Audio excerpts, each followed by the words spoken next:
ಮನೆಯ ಹೊಸ್ತಿಲನ್ನು ಅಪರಿಚಿತ ಬೇಕು. ಎಲ್ಲಿಂದಲೋ ಬಂದು ಮತ್ತೆ ಮತ್ತೆ ದಾಟುತ್ತಿದ್ದಾರೆ. ಒಂದು ಬಾರಿ, ಎರಡು ಬಾರಿ, ಅನೇಕ ಬಾರಿ. ಮೊದಲಿಗೆ ಇದು ಸಾಮಾನ್ಯ ಘಟನೆಯಾಗಿ ಕಾಣಿಸಬಹುದು. ಆದರೆ ಈ ಕ್ರಮ ನಿಲ್ಲದಿದ್ದರೆ ಮನಸ್ಸಿನಲ್ಲಿ ಒಂದು ಅಂತ್ಯವಿಲ್ಲದ ಪ್ರಶ್ನೆ ಉದ್ಭವಿಸುತ್ತದೆ. ಇದು ಕೇವಲ ಒಂದು ಪ್ರಾಣಿಯ ಒಡಾಟವೇ ಅಥವಾ ಪ್ರಕೃತಿ ನಿಮ್ಗೆ ಯಾವುದೋ ಆಳವಾದ ಸಂಕೇತವನ್ನು ಕಳುಹಿಸುತ್ತದೆ?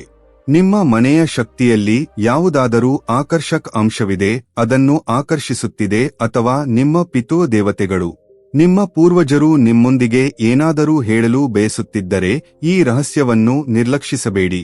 ಏಕೆಂದರೆ ಇಂದು ನಾನು ನಿಮಗೆ ಹೇಳಲು ಹೊರಟಿರುವ ವಿಷಯವು ನಿಮ್ಮ ಜೀವನದ ದಿಕ್ಕನ್ನು ಬದಲಾಯಿಸಬಹುದು. ಇದು ಕೇವಲ ಒಂದು ಬೆಕ್ಕಿನ ಕಥೆಯಲ್ಲ. ಇದು ನಿಮ್ಮ ಭವಿಷ್ಯ, ನಿಮ್ಮ ಮನೆಯ ಸುಖ, ಶಾಂತಿ ಮತ್ತು ನಿಮ್ಮ ಕರ್ಮಗಳ ಅರ್ಥವಾಗಿರಬಹುದು. ಈ ಯಾತ್ರೆ ಮುಗಿಯುವವರೆಗೆ ನನ್ನೊಂದಿಗೆ ಇರಿ, ಏಕೆಂದರೆ ಇಂದು ನಿಮ್ಗೆ ಸಿಗುವ ಜ್ಞಾನ ಅಮೂಲ್ಯವಾದದ್ದು. ಬನ್ನಿ ಈ ರಹಸ್ಯದ ಪದಗಳನ್ನು ಒಂದೊಂದಾಗಿ ತೆರೆಯಲು ಪ್ರಾರಂಭಿಸೋಣ. ನಮ್ಮ ಸುತ್ತಲಿನ ಜೀವನ, ಈ ಪ್ರಕೃತಿ, ಈ ವಿಶ್ವ ಎಲ್ಲವೂ ಒಂದಕ್ಕೊಂದು ಸಂಬಂಧಿಸಿವೆ.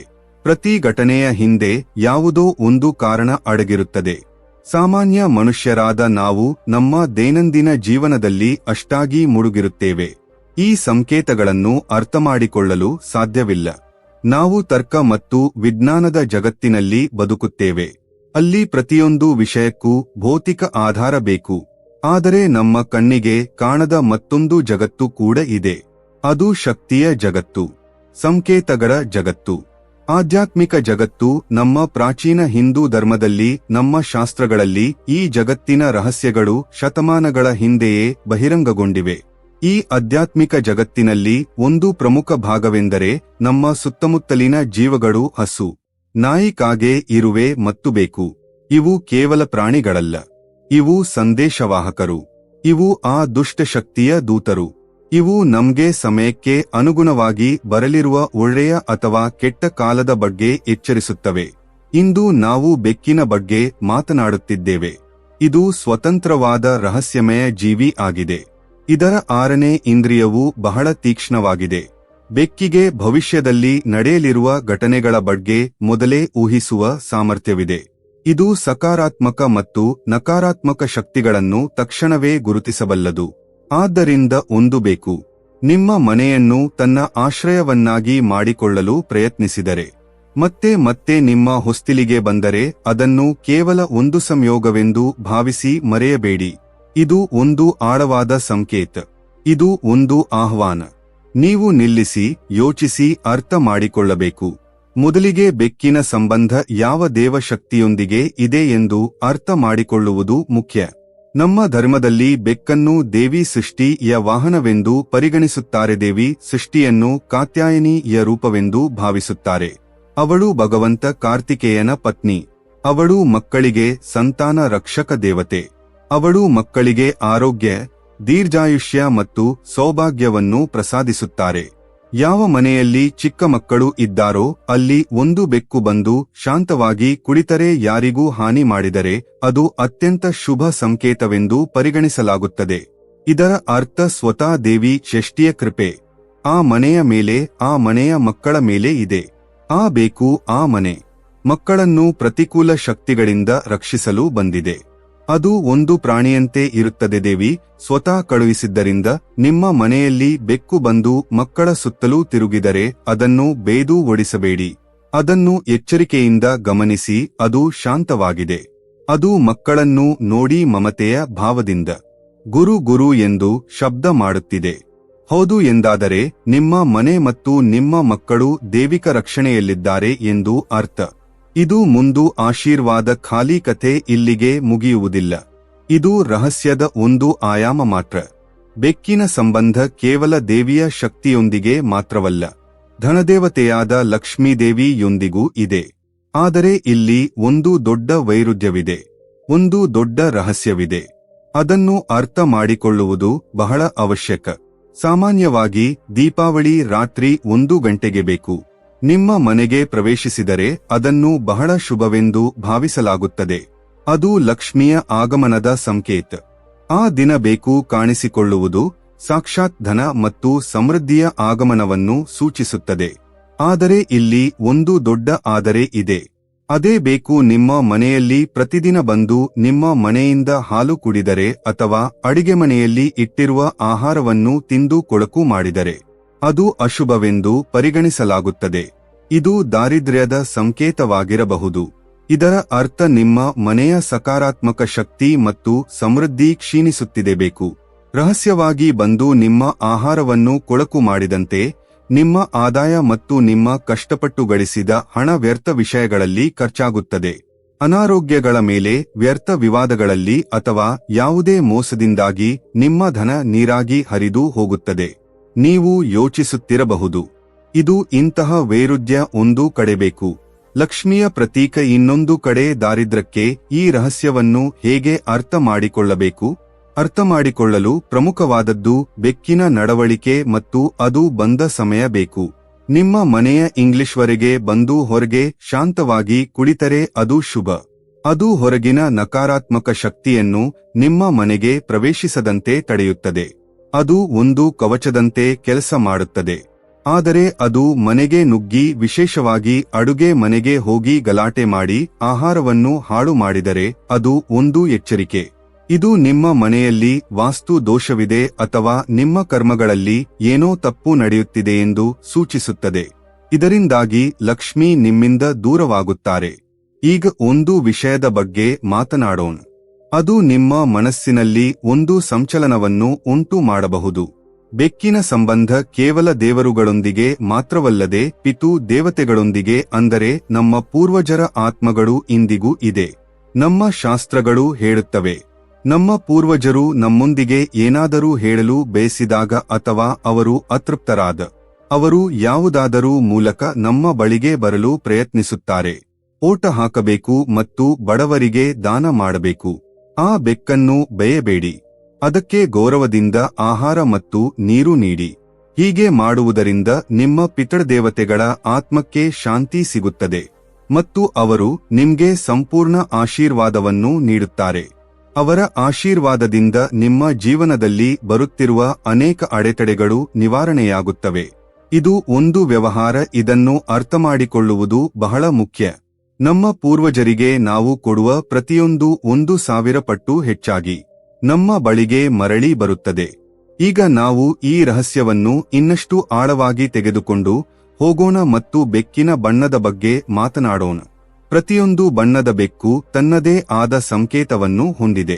ನಿಮ್ಮ ಮನೆಯಲ್ಲಿ ಒಂದು ಕಪ್ಪು ಬೆಕ್ಕು ಮತ್ತೆ ಮತ್ತೆ ಬರುತ್ತಿದ್ದಾರೆ. ಅನೇಕ ಜನರು ಭಯಪಡುತ್ತಾರೆ. ಕಪ್ಪು ಬೆಕ್ಕನ್ನು ಅಶುಭ ತಂತ್ರ, ಮಂತ್ರ ಮತ್ತು ನಕಾರಾತ್ಮಕ ಶಕ್ತಿಗಳೊಂದಿಗೆ ಸಂಬಂಧಿಸುತ್ತಾರೆ. ಇದನ್ನು ಶನಿ ಮತ್ತು ರಾಹು ಮುಂತಾದ ಗ್ರಹಗಳ ಪ್ರತೀಕವೆಂದು ಸಹ ಪರಿಗಣಿಸುತ್ತಾರೆ. ಈ ನಂಬಿಕೆ ಸ್ವಲ್ಪ ಮಟ್ಟಿಗೆ ನಿಜ ಕೂಡ. ಕಪ್ಪು ಬೆಕ್ಕು ಮತ್ತೆ ಮತ್ತೆ ಮನೆಗೆ ಬರುವುದು ನಿಮ್ಮ ಮನೆಯ ಮೇಲೆ ಯಾರೋ ದೃಷ್ಟಿ ಇಟ್ಟಿದ್ದಾರೆ ಅಥವಾ ಯಾವುದೋ ನಕಾರಾತ್ಮಕ ಶಕ್ತಿ ನಿಮ್ಮ ಮನೆಗೆ ಪ್ರವೇಶಿಸಲು ಪ್ರಯತ್ನಿಸುತ್ತಿದೆ ಎಂದು ಸೂಚಿಸುತ್ತದೆ. ಇದು ಮುಂಬರುವ ಯಾವುದೇ ಬಿಕ್ಕಟ್ಟು, ಅನಾರೋಗ್ಯ ಅಥವಾ ಹಣದ ನಷ್ಟದ ಸೂಚನೆ. ಆದರೆ ಇಲ್ಲಿಯೂ ಮತ್ತೊಂದು ಆಯಾಮವಿದೆ. ತಂತ್ರಶಾಸ್ತ್ರದಲ್ಲಿ ಕಪ್ಪು ಬೆಕ್ಕನ್ನು ಬಹಳ ಶಕ್ತಿಶಾಲಿ ಎಂದು ಪರಿಗಣಿಸಲಾಗುತ್ತದೆ. ಇದು ನಕಾರಾತ್ಮಕ ಶಕ್ತಿಯನ್ನು ಹೀರಿಕೊಳ್ಳುವ ಅದ್ಭುತ ಸಾಮರ್ಥ್ಯವನ್ನು ಹೊಂದಿದೆ. ಆ ಕಪ್ಪು ಬೆಕ್ಕು ನಿಮ್ಗೆ ಬರಬಹುದಾದ ದೊಡ್ಡ ಬಿಕ್ಕಟ್ಟಿನಿಂದ ರಕ್ಷಿಸಲು ಬಂದಿರಬಹುದು. ಅದು ನಿಮ್ಮ ಮನೆಯ ನಕಾರಾತ್ಮಕತೆಯನ್ನು ತನ್ನ ಮೇಲೆ ತೆಗೆದುಕೊಳ್ಳುತ್ತಿರಬಹುದು. ಇದರಿಂದ ನೀವು ಮತ್ತು ನಿಮ್ಮ ಕುಟುಂಬ ಸುರಕ್ಷಿತವಾಗಿರುತ್ತೀರಿ. ಅದು ಅದೃಶ್ಯ ಕವಚದಂತೆ ನಿಮ್ಮನ್ನು ರಕ್ಷಿಸುತ್ತಾ ಇರಬಹುದು. ಹಾಗಾಗಿ ಕಪ್ಪು ಬೆಕ್ಕು ಬರುವುದು ಶುಭವೋ ಅಶುಭವೋ ಎಂದು ಹೇಗೆ ತಿಳಿಯುವುದು? ಇದಕ್ಕೆ ಉತ್ತರವು ಅದರ ವರ್ತನೆಯಲ್ಲಿದೆ. ಕಪ್ಪು ಬೆಕ್ಕು ಮನೆಗೆ ಬಂದು ಜಗಳವಾಡಿದರೆ, ಭಯಾನಕ ಶಬ್ದಗಳನ್ನು ಮಾಡಿದರೆ ಅಥವಾ ನಿಮ್ಮ ದಾರಿಯನ್ನು ಕತ್ತರಿಸಿದರೆ ಅದು ಖಂಡಿತವಾಗಿಯೂ ಶುಭ ಸಂಕೇತ. ನೀವು ಜಾಗರೂಕರಾಗಿರಬೇಕು. ನಿಮ್ಮ ಇಷ್ಟದೇವತೆಯ ಪೂಜೆಯನ್ನು ಹೆಚ್ಚಿಸಬೇಕು. ಹನುಮಾನ್ ಚಾಲೀಸ್ ಪಠಣ ಅಥವಾ ಮಹಾಮೃತ್ಯುಂಜಯ ಮಂತ್ರ ಜಪ ಇಂತಹ ಸಂದರ್ಭಗಳಲ್ಲಿ ಬಹಳ ಪ್ರಯೋಜನಕಾರಿ. ಆದರೆ ಅದೇ ಕಪ್ಪು ಬೆಕ್ಕು ಮನೆಗೆ ಬಂದು ನಿಶ್ಶಬ್ದವಾಗಿ ಒಂದು ಮೂಲೆಯಲ್ಲಿ ಕುಳಿತರೆ, ಶಾಂತವಾಗಿದ್ದರೆ, ಯಾರಿಗೂ ಹಾನಿ ಮಾಡಿದರೆ ಅದು ನಿಮ್ಮ ರಕ್ಷಕ ಎಂದು ಗ್ರಹಿಸಿ, ಅದು ಶನಿ ದೇವರ ಸಂದೇಶವನ್ನು ತಂದಿದೆ. ಅವನು ನಿಮ್ಮನ್ನು ರಕ್ಷಿಸುತ್ತಿದ್ದಾನೆ. ಆದರೆ ನೀವು ನ್ಯಾಯ ಮತ್ತು ಧರ್ಮದ ಮಾರ್ಗದಲ್ಲಿ ನಡೆಯಬೇಕು. ಇಂತಹ ಬೆಕ್ಕಿಗೆ ಆಹಾರವನ್ನು ತಪ್ಪದೇ ನೀಡಬೇಕು. ಇದು ಶನಿ ಮತ್ತು ರಾಹುಲ್ ಅವರ ದುಷ್ಪರಿಣಾಮಗಳನ್ನು ಶಾಂತಗೊಳಿಸಲು ಒಂದು ಅದ್ಭುತ ಉಪಾಯವಾಗಿದೆ. ಆದ್ದರಿಂದ ಈಗ ಬಿಳಿ ಬೆಕ್ಕಿನ ಬಗ್ಗೆ ಮಾತನಾಡೋಣ. ಬಿಳಿ ಬಣ್ಣವನ್ನು ಪವಿತ್ರತೆ, ಶಾಂತಿ ಮತ್ತು ಸಕಾರಾತ್ಮಕತೆಯ ಸಂಕೇತವೆಂದು ಪರಿಗಣಿಸಲಾಗುತ್ತದೆ. ನಿಮ್ಮ ಮನೆಯಲ್ಲಿ ಸಂಪೂರ್ಣವಾಗಿ ಬಿಳಿ ಬೆಕ್ಕಿನ ಆಗಮನವು ಅತ್ಯಂತ ಶುಭ ಸಂಕೇತವಾಗಿದೆ. ಇದು ನಿಮ್ಮ ಜೀವನದಲ್ಲಿ ನಕಾರಾತ್ಮಕತೆಯ ಹಂತವು ಕೊನೆಗೊಳ್ಳಲಿದೆ ಎಂದು ಸೂಚಿಸುತ್ತದೆ. ನಿಮ್ಮ ಮನೆಯಲ್ಲಿ ಸುಖ ಶಾಂತಿ ನೆಲೆಸುತ್ತದೆ. ನಿಂತು ಹೋದ ಕೆಲಸಗಳು ಪೂರ್ಣಗೊಳ್ಳುತ್ತವೆ. ಮನೆಯಲ್ಲಿ ಯಾರಾದರೂ ದೀರ್ಘಕಾಲದಿಂದ ಅನಾರೋಗ್ಯದಿಂದ ಬಳಲುತ್ತಿದ್ದಾರೆ. ಅವರ ಆರೋಗ್ಯದಲ್ಲಿ ಸುಧಾರಣೆ ಕಂಡುಬರಬಹುದು.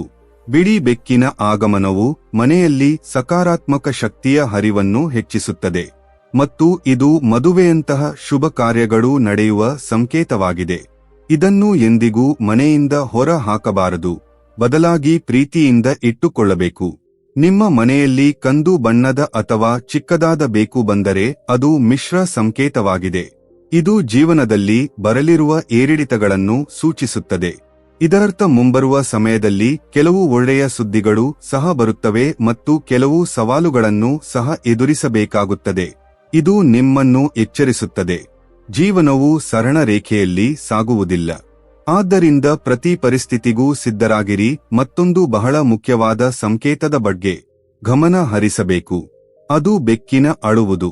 ನಿಮ್ಮ ಮನೆಯ ಸುತ್ತ ಅಥವಾ ಮನೆಗೆ ನುಗ್ಗಿ ಒಂದು ಬೇಕು ಜೋರಾಗಿ ಬಹಳ ಕರುಣಾಜನಕವಾಗಿಡುತ್ತಿದ್ದರೆ ಅದು ಬಹಳ ಗಂಭೀರವಾದ ಮತ್ತು ಅಶುಭ ಸಂಕೇತವೆಂದು ಪರಿಗಣಿಸಲಾಗುತ್ತದೆ.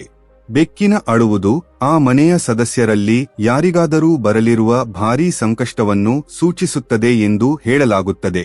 ಇದು ಯಾವುದೇ ಅಹಿತಕರ ಘಟನೆ, ಆರೋಗ್ಯ ಸಂಬಂಧಿತ ತೀವ್ರ ಸಮಸ್ಯೆ ಅಥವಾ ದೊಡ್ಡ ಅನಾಹುತದ ಮುನ್ಸೂಚನೆ ಆಗಿರಬಹುದು. ಬೆಕ್ಕಿನ 6ನೇ ಇಂದ್ರಿಯವು ಬಹಳ ಶಕ್ತಿಶಾಲಿಯಾಗಿದೆ ಮತ್ತು ಅದು ಬರಲಿರುವ ದುರದೃಷ್ಟವನ್ನು ಮೊದಲೇ ಗ್ರಹಿಸಿ ತನ್ನ ಅಳುವಿನ ಮೂಲಕ ನಮ್ಮನ್ನು ಎಚ್ಚರಿಸುತ್ತದೆ. ಇಂತಹ ಪರಿಸ್ಥಿತಿಯಲ್ಲಿ ಮನಸ್ಸನ್ನು ಶಾಂತವಾಗಿಟ್ಟುಕೊಂಡು ದೇವರ ಶರಣು ಹೋಗಬೇಕು ಮತ್ತು ಕುಟುಂಬದ ರಕ್ಷಣೆಗಾಗಿ ಪ್ರಾರ್ಥಿಸಬೇಕು.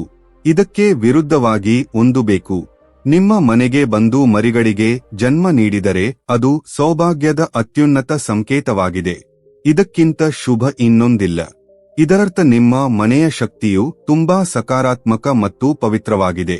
ಆ ಜೀವಿಯು ತನ್ನ ಮರಿಗಳಿಗೆ ಜನ್ಮ ನೀಡಲು ನಿಮ್ಮ ಮನೆಯನ್ನು ಅತ್ಯಂತ ಸುರಕ್ಷಿತ ಸ್ಥಳವೆಂದು ಆರಿಸಿಕೊಂಡಿದೆ. ಇದು ನಿಮ್ಮ ಮನೆಯಲ್ಲಿ ಶೀಘ್ರದಲ್ಲೇ ದೊಡ್ಡ ಶುಭ ಸುದ್ದಿ ಬರಲಿದೆ ಎಂದು ಸೂಚಿಸುತ್ತದೆ. ಇದು ಧನಧಾನ್ಯ ವೃದ್ಧಿ, ಸಂತಾನ ಪ್ರಾಪ್ತಿ ಅಥವಾ ನಿಂತು ಹೋದ ದೊಡ್ಡ ಕೆಲಸ ಪೂರ್ಣಗೊಳ್ಳುವ ಸ್ಪಷ್ಟ ಸಂಕೇತವಾಗಿದೆ. ಯಾವ ಮನೆಯಲ್ಲಿ ಬೆಕ್ಕು ಮರಿಗಳಿಗೆ ಜನ್ಮ ನೀಡುತ್ತದೆಯೋ ಆ ಮನೆಯಲ್ಲಿ ಲಕ್ಷ್ಮೀದೇವಿ ನೆಲೆಸಿದ್ದಾಳೆ ಎಂದು ಭಾವಿಸಲಾಗುತ್ತದೆ ಮತ್ತು ಸುಖ ಸಮೃದ್ಧಿ ತಾನಾಗಿಯೇ ಆಕರ್ಷಿತವಾಗುತ್ತದೆ. ಇಂತಹ ಸಮಯದಲ್ಲಿ ಆ ತಾಯಿ ಬೆಕ್ಕು ಮತ್ತು ಅದರ ಮರಿಗಳಿಗಾಗಿ ಆಹಾರ ಮತ್ತು ರಕ್ಷಣೆಯ ಸರಿಯಾದ ವ್ಯವಸ್ಥೆ ಮಾಡಬೇಕು. ಅವುಗಳ ಸೇವೆ ಮಾಡುವುದರಿಂದ ನಿಮ್ಗೆ ಅಸಂಖ್ಯಾತ ಪುಣ್ಯ ಲಭಿಸುತ್ತದೆ. ಈಗ ನಾವು ಕೆಲವು ಆಳವಾದ ವಿಷಯಗಳಿಗೆ ಹೋಗೋಣ. ಕೆಲವೊಮ್ಮೆ ಬೆಕ್ಕಿನ ನಡವಳಿಕೆ ಬಹಳ ವಿಚಿತ್ರವಾಗಿರುತ್ತದೆ. ಉದಾಹರಣೆಗೆ ಮನೆಗೆ ಬಂದು ಒಂದು ನಿರ್ದಿಷ್ಟ ಸ್ಥಳದಲ್ಲಿ ಕುಳಿತುಕೊಳ್ಳುವುದು ಅಥವಾ ಒಬ್ಬ ನಿರ್ದಿಷ್ಟ ವ್ಯಕ್ತಿಯ ಬಳಿಗೆ ಹೋಗುವುದು. ಇದನ್ನು ಸಹ ಅರ್ಥಮಾಡಿಕೊಳ್ಳಬೇಕು. ಮನೆಯ ಬ್ರಹ್ಮಸ್ಥಾನದಲ್ಲಿ ಅಂದರೆ ಮನೆಯ ಮಧ್ಯಭಾಗದಲ್ಲಿ ಬಂದು ಕುಳಿತುಕೊಂಡರೆ ಅದು ನಿಮ್ಮ ಮನೆಯ ಶಕ್ತಿ ಸಮತೋಲಿತವಾಗಿದೆ ಎಂದು ಸೂಚಿಸುತ್ತದೆ. ಆದರೆ ಅದು ಕತ್ತಲೆಯಾದ ಮೂಲೆಯಲ್ಲಿ ಅಡಗಿಕೊಂಡರೆ ಅಥವಾ ನೀವು ಹೂಳುವ ಸ್ಥಳದಲ್ಲಿ ಅಡಗಿಕೊಂಡರೆ ಅದು ಆ ಸ್ಥಳದಲ್ಲಿ ನಕಾರಾತ್ಮಕ ಶಕ್ತಿಯ ಸಂಗ್ರಹವಿದೆ ಎಂದು ಸೂಚಿಸುತ್ತದೆ. ಆ ಸ್ಥಳವನ್ನು ತಕ್ಷಣವೇ ಸ್ವಚ್ಛಗೊಳಿಸಬೇಕು. ಅಲ್ಲಿ ಗಂಗಾ ಜಲವನ್ನು ಚಿಮುಕಿಸಬೇಕು ಮತ್ತು ಧೂಪವನ್ನು ಹಚ್ಚಬೇಕು. ಮನೆಯಲ್ಲಿ ಯಾರಾದರೂ ಅನಾರೋಗ್ಯದಿಂದ ಬಳಲುತ್ತಿರುವ ವ್ಯಕ್ತಿಯ ಬಳಿಗೆ ಬೇಕು ಪದೇ ಪದೇ ಹೋಗಿ ಕುಳಿತುಕೊಂಡರೆ ಅದಕ್ಕೆ 2 ಅರ್ಥಗಳಿರಬಹುದು. ಒಂದು, ಅದು ಆ ವ್ಯಕ್ತಿಯ ಅನಾರೋಗ್ಯವನ್ನು, ಆ ವ್ಯಕ್ತಿಯ ನಕಾರಾತ್ಮಕ ಶಕ್ತಿಯನ್ನು ತನ್ನ ಮೇಲೆ ತೆಗೆದುಕೊಂಡು ಸಹಾಯ ಮಾಡಲು ಪ್ರಯತ್ನಿಸುತ್ತಿದೆ, ಅಥವಾ ಅದು ಒಂದು ಅಶುಭ ಸಂಕೇತವೂ ಆಗಿರಬಹುದು. ಆ ವ್ಯಕ್ತಿಯ ಕಷ್ಟ ಹೆಚ್ಚಾಗಲಿದೆ ಎಂದು. ಇದನ್ನು ನಿರ್ಧರಿಸಲು ನೀವು ಇತರ ಪರಿಸ್ಥಿತಿಗಳನ್ನು ಮತ್ತು ನಿಮ್ಮ ವಿವೇಚನೆಯನ್ನು ಬಳಸಬೇಕು. ಮತ್ತೊಂದು ನಂಬಿಕೆಯ ಪ್ರಕಾರ ನೀವು ನಿದ್ರಿಸುತ್ತಿರುವಾಗ ಬೇಕು ಬಂದು ನಿಮ್ಮ ತಲೆಯನ್ನು ನೆಕ್ಕಿದರೆ ಅದು ಸರ್ಕಾರದ ವ್ಯವಹಾರಗಳಲ್ಲಿ ಸಿಕ್ಕಿಹಾಕಿಕೊಳ್ಳುವ ಸಂಕೇತವಾಗಿರಬಹುದು. ಕಾಲುಗಳನ್ನು ನೆಕ್ಕಿದರೆ ಅದು ಭವಿಷ್ಯದಲ್ಲಿ ಸಣ್ಣ ಅನಾರೋಗ್ಯದ ಸಂಕೇತವಾಗಿರಬಹುದು ಮತ್ತು ನಿಮ್ಮ ಕಾಲುಗಳನ್ನು ದಾಟಿ ಹೋದರೆ ಅದು ಯಾವುದಾದರೂ ಕಷ್ಟ ಬರುವ ಸಂಕೇತವಾಗಿರಬಹುದು. ಇವೆಲ್ಲವೂ ಲೋಕನಂಬಿಕೆಗಳು, ಇವುಗಳ ಆಧಾರ ಅನುಭವ ಮತ್ತು ಪರಿಶೀಲನೆ. ಈಗ ಪ್ರಶ್ನೆ ಏನೆಂದರೆ, ಬೇಕು ಮನೆಯೊಳಗೆ ಬರುವುದು ಅಶುಭ ಸಂಕೇತವನ್ನು ನೀಡುತ್ತಿದ್ದರೆ ಏನು ಮಾಡಬೇಕು? ಅದನ್ನು ಹೊಡೆಯುವುದು ಅಥವಾ ಹಾನಿ ಮಾಡುವುದು ಸರಿಯಲ್ಲ? ಖಂಡಿತ ಇಲ್ಲ. ಹಿಂದೂ ಧರ್ಮದಲ್ಲಿ ಯಾವುದೇ ಜೀವಿಗೆ ಕಷ್ಟ ಕೊಡುವುದು ಪಾಪವೆಂದು ಭಾವಿಸುತ್ತಾರೆ. ಬೇಕು ಸ್ವತಃ ದೇವಿಯ ಸ್ವರೂಪ. ಅದು ಒಂದು ಸಂದೇಶವಾಹಕ. ಅದು ನಿಮಗೆ ಅಶುಭ ಸಂಕೇತವನ್ನು ನೀಡುತ್ತಿರುವುದರಲ್ಲಿ ಅದರ ತಪ್ಪಿಲ್ಲ. ಅದು ತನ್ನ ಕರ್ತವ್ಯವನ್ನು ನಿರ್ವಹಿಸುತ್ತಿದೆ, ನಿಮ್ಮನ್ನು ಎಚ್ಚರಿಸುತ್ತದೆ. ಅದಕ್ಕೆ ಕಷ್ಟ ಕೊಡುವುದರಿಂದ ನೀವು ಹೆಚ್ಚು ಪಾಪಕ್ಕೆ ಗುರಿಯಾಗುತ್ತೀರಿ ಮತ್ತು ನಿಮ್ಮ ದುರದೃಷ್ಟವನ್ನು ದ್ವಿಗುಣಗೊಳಿಸುತ್ತೀರಿ.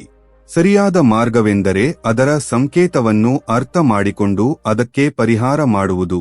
ಬೆಕ್ಕಿನ ಆಗಮನವು ಯಾವುದೇ ನಕಾರಾತ್ಮಕ ಶಕ್ತಿ ಅಥವಾ ಪಿತೃ ದೋಷದ ಸಂಕೇತ ಎಂದು ನೀವು ಭಾವಿಸಿದರೆ, ಮೊದಲಿಗೆ ನಿಮ್ಮ ಮನೆಯಲ್ಲಿ ನಿಯಮಿತವಾಗಿ ಪೂಜೆಗಳನ್ನು ಪ್ರಾರಂಭಿಸಿ. ಬೆಳಿಗ್ಗೆ ಸಂಜೆ ತುಪ್ಪದ ದೀಪವನ್ನು ಹಚ್ಚಿ ಉಗುರು ಅಥವಾ ಕರ್ಪೂರದ ಧೂಪವನ್ನು ಹಾಕಿ ಹನುಮಾನ್ ಚಾಲಿಸ ಅಥವಾ ದುರ್ಗಾ ಸಪ್ತಶತಿ ಪಠಣ ಮಾಡಿ ನಿಮ್ಮ ಮನೆಯನ್ನು ಶುಚಿಯಾಗಿಡಿ. ಅಮಾವಾಸ್ಯೆಯ ದಿನದಂದು ಪೂರ್ವಜರಿಗಾಗಿ ಆಹಾರವನ್ನು ತೆಗೆದುಕೊಂಡು ಅದನ್ನು ಯಾವುದೇ ಪ್ರಾಣಿಗೆ, ವಿಶೇಷವಾಗಿ ನಾಯಿ ಅಥವಾ ಕಾಗೆ ತಿನ್ನಿಸಿ. ನೀವು ಬೆಕ್ಕಿಗೆ ಹಾಲು ಅಥವಾ ಆಹಾರವನ್ನು ಸಹ ನೀಡಬಹುದು.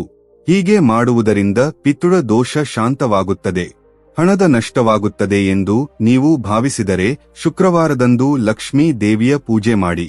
ಒಂದು ಚಿಕ್ಕ ಬಾಲಕಿಗೆ ಕೀರ್ತಿ ಕೇಳಿಸಿ. ನಿಮ್ಮ ಮನೆಯ ಮುಖ್ಯ ದ್ವಾರವನ್ನು ಯಾವಾಗಲೂ ಸ್ವಚ್ಛವಾಗಿಡಿ.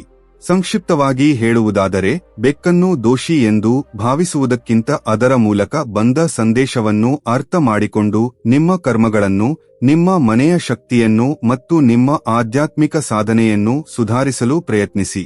ಬೇಕು ಒಂದು ಅರ್ಥ. ಅದು ನಿಮ್ಗೆ ನಿಮ್ಮ ಚಿತ್ರವನ್ನು ಮಾತ್ರ ತೋರಿಸುತ್ತದೆ. ಚಿತ್ರ ಒಳ್ಳೆಯದಾಗದಿದ್ದರೆ ಕನ್ನಡಿ ಒಡೆಯುವುದರಿಂದ ನೀವು ಏನನ್ನೂ ಸಾಧಿಸಲು ಸಾಧ್ಯವಿಲ್ಲ. ನೀವು ನಿಮ್ಮನ್ನು ಸುಧಾರಿಸಿಕೊಳ್ಳಬೇಕು. ಈ ಸೃಷ್ಟಿ ಎಲ್ಲವೂ ಒಂದಕ್ಕೊಂದು ಮಾತನಾಡುತ್ತದೆ. ಗಾಳಿ ಮಾತನಾಡುತ್ತದೆ, ನೀರು ಮಾತನಾಡುತ್ತದೆ, ಅಗ್ನಿ ಮಾತನಾಡುತ್ತದೆ ಮತ್ತು ಜೀವಜಂತುಗಳು ನಮಗೆ ಅತ್ಯಂತ ನಿಕಟ ಸಂದೇಶವಾಹಕಗಳು. ಅವುಗಳ ಭಾಷೆಯನ್ನು ಅರ್ಥಮಾಡಿಕೊಳ್ಳುವುದೇ ನಿಜವಾದ ಜ್ಞಾನ. ನೀವು ಪ್ರಕೃತಿಯ ಈ ಸಣ್ಣ ಸಣ್ಣ ಸಂಕೇತಗಳ ಮೇಲೆ ಗಮನಹರಿಸಲು ಪ್ರಾರಂಭಿಸಿದಾಗ ನಿಮ್ಮ ಜೀವನ ದೃಷ್ಟಿಕೋನ ಬದಲಾಗುತ್ತದೆ. ಪ್ರತಿ ಘಟನೆಯಲ್ಲಿ ಒಂದು ಆಳವಾದ ಅರ್ಥ ಕಾಣಿಸಿಕೊಳ್ಳಲು ಪ್ರಾರಂಭಿಸುತ್ತದೆ. ನೀವು ಒಂಟಿಯಾಗಿರುವುದಿಲ್ಲ. ಈ ಸಂಸ್ಥೆ, ಸೃಷ್ಟಿ ಪ್ರತಿ ಕ್ಷಣ ನಿಮ್ಗೆ ಮಾರ್ಗದರ್ಶನ ನೀಡಲು ಸಿದ್ಧವಾಗಿರುತ್ತದೆ. ಆದ್ದರಿಂದ ನಿಮ್ಮ ಹೊಸ್ತಿಲಿಗೆ ನಿಗೂಳಬೇಕು. ಮತ್ತೆ ಬಂದಾಗ ಅದನ್ನು ನೋಡಿ ಭಯಪಡಬೇಡಿ ಅಥವಾ ಕೋಪಗೊಳ್ಳಬೇಡಿ. ಒಂದು ಕ್ಷಣ ನಿಲ್ಲಿ, ಅದರ ಕಣ್ಣುಗಳಲ್ಲಿ ನೋಡಿ, ಅದರ ಶಾಂತ ಅಥವಾ ಅಶಾಂತ ನಡವಳಿಕೆಯನ್ನು ಅನುಭವಿಸಿ. ಅದು ನಿಮ್ಮೊಂದಿಗೆ ಏನನ್ನು ಹೇಳುತ್ತಿದೆ? ಅದು ನಿಮಗಾಗಿ ಆಳವಾದ ಹೇಳಲಾಗದ ಸಂದೇಶವನ್ನು ತಂದಿದೆ. ಆ ಸಂದೇಶವನ್ನು ಅರ್ಥ ಮಾಡಿಕೊಳ್ಳಲು ಪ್ರಯತ್ನಿಸಿ, ಏಕೆಂದರೆ ಆ ಸಂದೇಶವು ನಿಮ್ಮ ಜೀವನದಲ್ಲಿ ಮುಚ್ಚಿದ ಬಾಗಿಲನ್ನು ತೆರೆಯಲು ಪ್ರಮುಖವಾಗಿರಬಹುದು. ಆ ಸಂದೇಶವು ನಿಮ್ಗೆ ಬರಲಿರುವ ಯಾವುದೇ ಚಂಡಮಾರುತದಿಂದ ರಕ್ಷಿಸಲು ಮುಂದು ಸಂಕೇತವಾಗಿರಬಹುದು, ಅಥವಾ ಅದು ಸ್ವತಃ ಸಮೃದ್ಧಿಯ ರೂಪದಲ್ಲಿ ನಿಮ್ಮ ಹೊಸ್ತಿಲಲ್ಲಿ ನಿಂತಿರಬಹುದು. ಜೀವನವು ರಹಸ್ಯಗಳಿಂದ ತುಂಬಿದೆ ಮತ್ತು ಈ ರಹಸ್ಯಗಳನ್ನು ಅರ್ಥ ಮಾಡಿಕೊಂಡವನು ಜ್ಞಾನಿ ಎಂದು ಕರೆಯಲ್ಪಡುತ್ತಾನೆ. ಇಂದು ಈ ಮಾಹಿತಿಯು ನಿಮ್ಮ ಮನಸ್ಸಿನಲ್ಲಿ ನಡೆಯುತ್ತಿರುವ ಮಾನಸಿಕ ಸಂದೇಹಗಳಿಗೆ ಉತ್ತರವನ್ನು ನೀಡುತ್ತದೆ.